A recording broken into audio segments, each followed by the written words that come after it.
2 দিন যাবত অসুস্থ, ঠিকমতো রান্না করতে পারিনি। হ্যালো, আসসালামু আলাইকুম। কেমন আছেন সবাই? আশা করি আল্লাহর রহমতে ভালো আছেন, আমরাও ভালো আছি।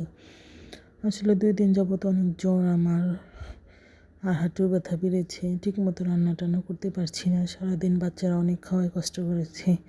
তাই এখন রাত্রিবেলা ভাবলাম যে সারাদিন কষ্ট করেছে, রাত্রেও না খেয়ে শুয়ে পড়বে। তো মা হিসেবে ওইটা তো আমার আসলে ভালো লাগবে না।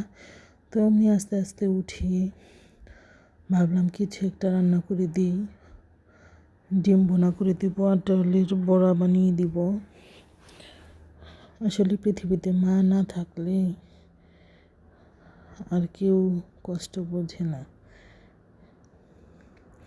সবাই আছে, কিন্তু বিপদের সময় আসলে কাউকে পাওয়া যায় না। তো কী আর করা, সবই আমার ভাগ্য। আসলে কি জানেন, আমার ভাগ্যটাই অনেক খারাপ। আমার কারোর কষ্টগুলো কাউকে আমি বোঝাতে পারি না, বলতেও পারি না।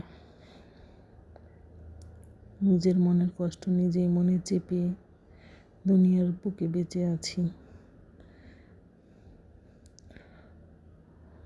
তো মশলা ভালোভাবে কষিয়ে ডিমটা দিয়ে দেবো। এটা ডিম রান্না প্রায় শেষের দিকে।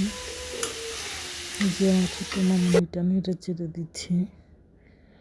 প্রচুর ক্ষুধা লেগেছে, বলতেছে বারবার আম্মু এখনো হয়নি। তো পাশে ভাতটা বসিয়ে দিয়েছি। ভাত বসিয়ে ডিমটা ভুনা করতেছি। তা আমি ওকে বলছি, আম্মু তুমি বাড়ির কাজগুলো করতে থাকো, আমি তাড়াহুড়া করে রান্নাটা শেষ করে দিচ্ছি। আসলে অনেক খারাপ লাগতেছে, কিন্তু করার কিছু নেই। রান্নাটা তো শেষ করতেই হবে। ছোট মানুষ, ওরা তো আর বুঝবে না।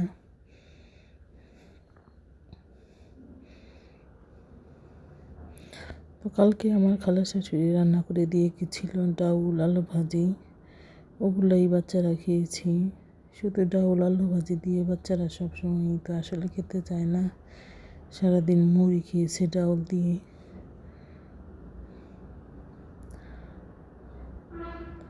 তো তরকারিটা শেষের দিকেই হয়ে আসছে। তো রান্না শেষ করে এখন ডাউলের বড়া বানাবো। আস্তে আস্তে এমনিতেই ডাউলগুলো বেটে নিয়েছি।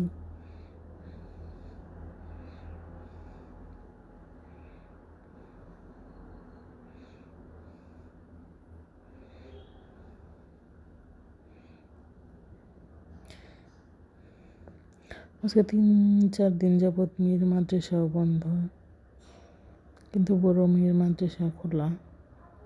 না খেয়েই সকালে মাদ্রাসায় যায়।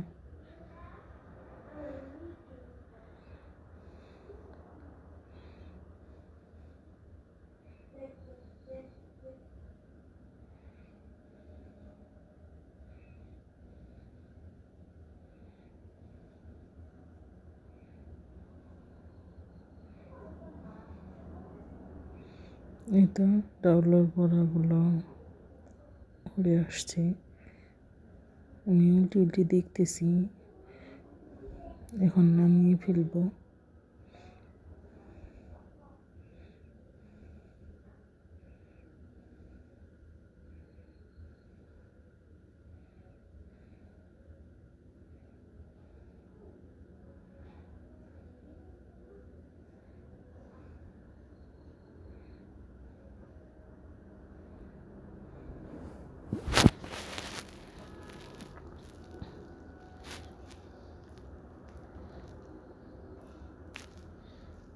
এই যে আবার দিতেছি।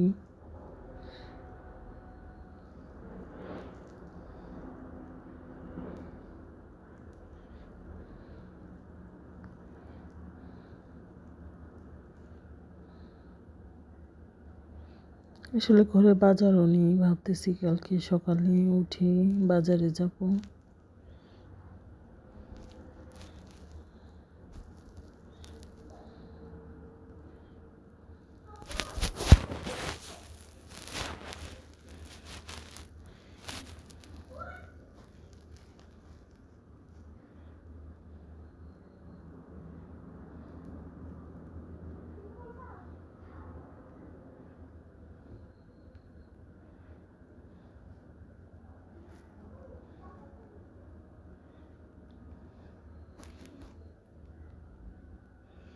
এই তো এক পাশে হয়ে গেছে, উল্টিয়ে দিচ্ছি।